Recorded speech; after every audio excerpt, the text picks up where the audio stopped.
கடவுள்களின் கல்யாண நாள்னா அது பங்குனி உத்திரம்தான். பங்குனி உத்திரத்தன்று நிறைய தெய்வங்களோட கல்யாணம் நடந்திருக்கு. சிவபெருமான் மீனாட்சியை திருமணம் செய்து மீனாட்சி சுந்தரேஸ்வரராக ஆட்சி தந்தது பங்குனி உத்திரத்தன்று தான்.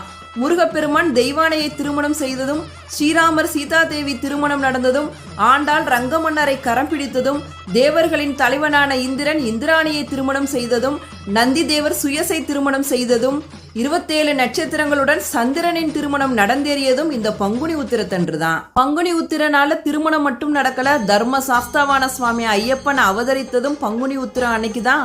நம்பியின் மகளாக வள்ளி தேவி அவதரித்ததும் பங்குனி உத்திரம் அன்னைக்கு தான்.